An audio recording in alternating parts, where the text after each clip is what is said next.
프로세스는 컴퓨터에서 실행되는 프로그램을 말합니다. 운영체제의 핵심 기능 중 하나가 이 프로세스를 관리하고 스케줄링 하는 것입니다. 프로세스는 4가지 메모리 영역을 가지는데 스택과 힙, 데이터와 텍스트 영역이 그것입니다. 스택에는 지역 변수와 함수의 호출과 관련된 변수들이 저장이 되고, 힙에는 말록 함수를 사용하여 동적 할당된 변수들이 저장됩니다. 힙과 스택은 사실상 같은 메모리 영역인데 저장되는 방법이 다릅니다. 스택은 위에부터 차고 힙은 아래부터 찹니다.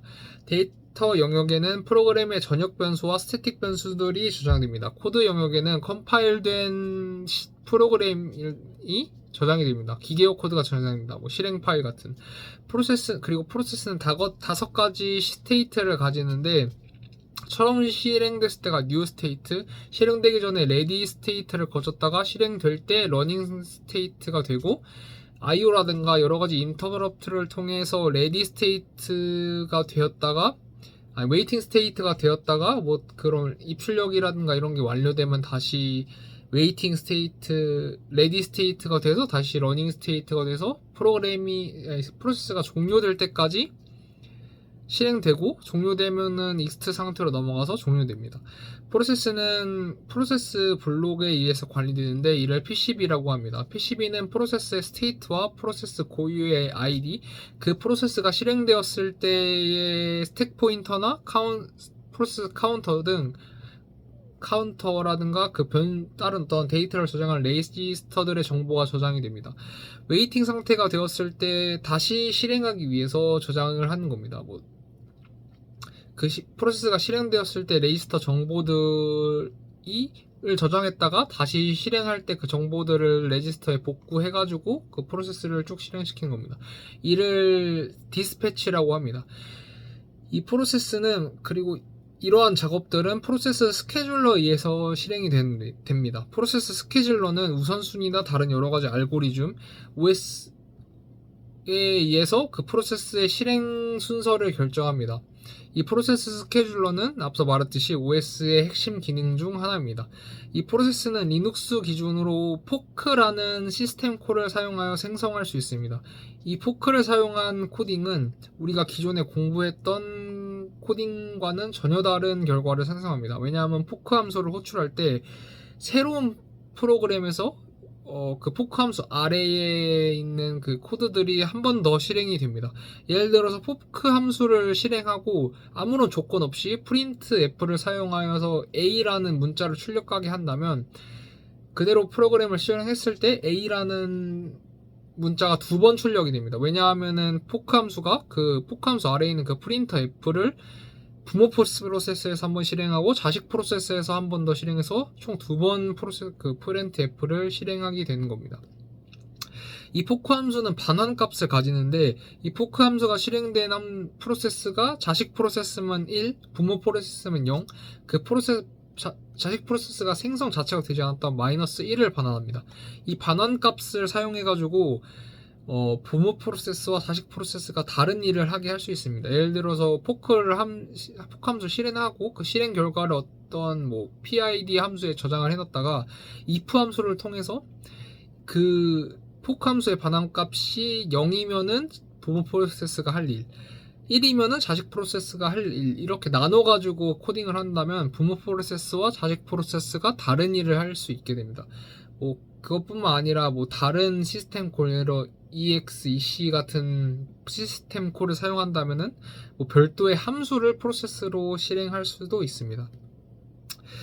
또 제가 추가적으로 알아본 결과인데, 포크 함수는 자식 프로세스를 만들 때 그 코드 영역이랑 스택 영역, 이러한 메모리 영역들을 통째로 복사하지 않습니다. 자식 프로세스가 생기면은 그러한 메모리 영역이 할당이 되는데, 부모 프로세스에 있던 그러한 데이터 영역들을 복사를 하지 않습니다. 복사를 하지 않고 읽기 전용으로 부모 프로세스의 메모리 영역을 같이 씁니다. 근데 만약에 자식 프로세스에서 이러한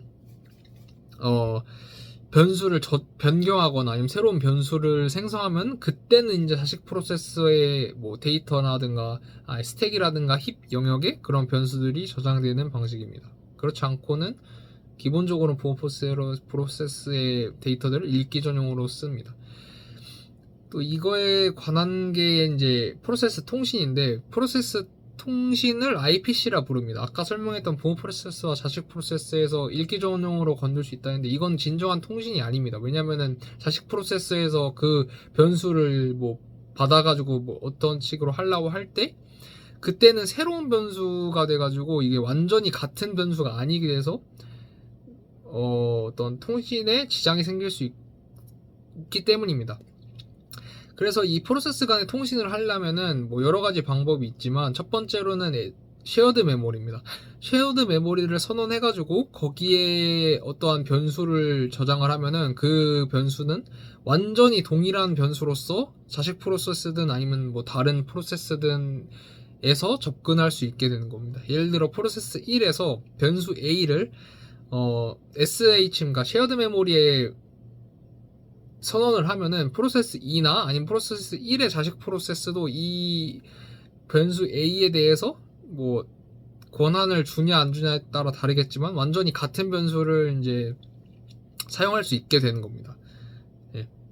그리고 두 번째로는 파이프인데, 뭐 특정 변수를 파이프로 선언을 해가지고 파이프를 통해서 이 데이터를 주고받고 할 수 있습니다. 그리고 네트워크를 통해서 다른 컴퓨터에 있는 프로세스와도 통신을 할 수 있는데, 이럴 때는 뭐 저희가 네트워크에서 배웠던 OSI 7 레이어, 뭐 TCP/IP 같은 이러한 프로토콜을 통해 가지고 캡슐레이션, 언캡슐레이션으로 통신을 할 수 있습니다. 다음은 스레드입니다. 스레드는 프로세스보다 더 작은 프로그램의 단위라고 볼 수 있습니다. 하나의 프로세스 안에서 여러 개의 프로세스가 동작할 수도 있고, 하나의 프로세스가 동작할 수도 있습니다. 만약 하나의 프로세스에 하나의 스레드가 동작한다면 그 스레드는 프로세스 그 자체라고도 볼 수 있습니다. 그리고 프로세스를 사용하는 이유는, 일단 첫 번째는 스레드는 프로세스에 비해서 가볍습니다.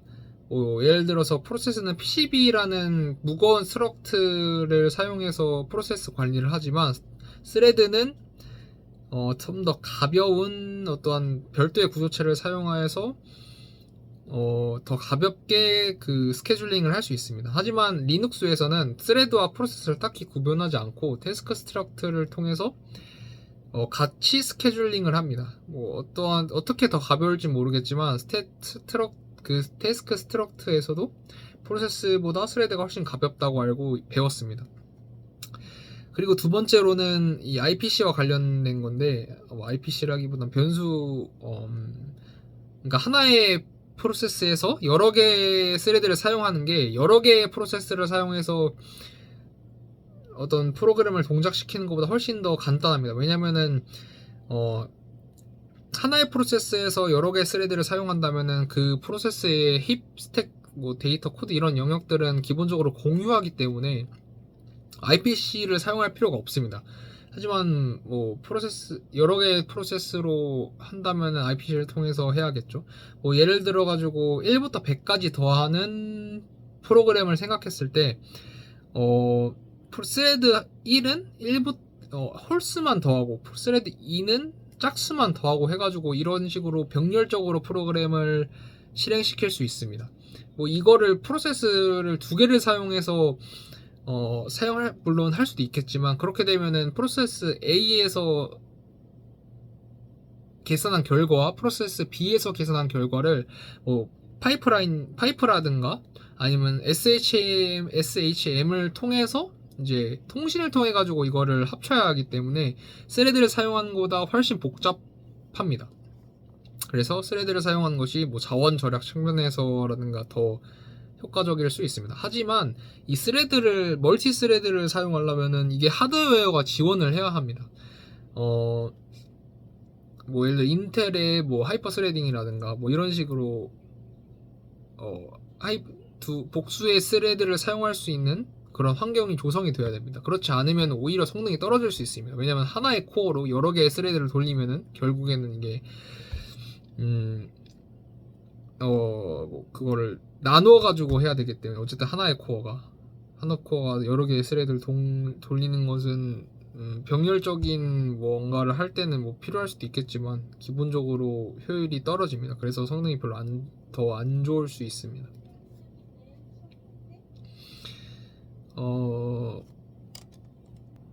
그리고 이 스레드를 무작정 여러 개 쓰는 것도 무조건 성능 향상이 되지 않습니다. 왜냐면은 일단 기본적으로 프로그램은 어떠한 순차적으로 진행이 되기 때문에 이거를 전부 다 병렬적으로 처리를 한다는 것은 사실상 불가능합니다.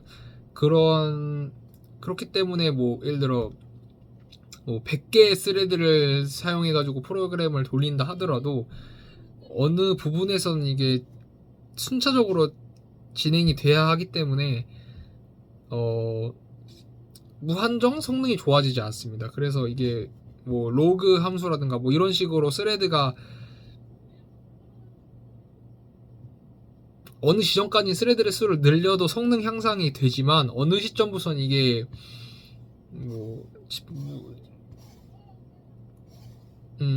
수렴합니다. 약 그 무리수 함수처럼 무작정 높아지지 않습니다. 그리고 이 스레드를 사용할 코딩을 하는 것도 아까 포크를 사용한 코딩처럼 기존에 저희가 알던 방식으로 하면 안 됩니다. 왜냐면은 프로그램을 병렬적으로 나누어야 하고 그게 어떻게 동작할지 저희가 처음부터 설계를 해야 하기 때문에 이게 뭐 저도 해봤지만 좀 더 생각해야 될 게 많습니다. 이게 순차적으로 하는 것보다. 그래가지고 뭐 디버깅 할 때도 더 힘들고 코딩 할 때도 더 힘들고 그래서 이거를 보완하기 위해서 임플리시트 스레딩이라는 게 존재하는데 이거는 저희가 스레드를 직접 선언해서 코딩하는 게 아니라 컴파일러가 이 스레드를 어떻게 적절하게 배치해 줄 건지 알아서 결정을 해가지고 하는 겁니다. 그래서 스레드 풀에 스레드가 여러 개 존재하고 이거를 컴파일러가 적절히 사용해가지고 그 프로그램을 하게 됩니다. 컴파일을 하게 됩니다. 그래서 유저가 우리가 직접 코딩을 할 때보다는 훨씬 간단하게 할 수 있고 디버깅도 물론 편합니다. 뭐 그래도 우리가 직접 하는 것보다 뭔가 효율이 떨어질 수도 있기 때문에 이거는 장단점에 맞춰서 어느 정도 우리가 최적화를 해야 하는 곳에서는 우리가 직접 스레드를 사용해가지고 하는 게 편할 수 있지만 뭐 그렇지 않은 부분에서는 그냥 임플리시트 스레딩을 사용해가지고 간단하게 처리하는 게 더 자원 절약 측면에서 훨씬 좋을 수 있습니다. 이상입니다.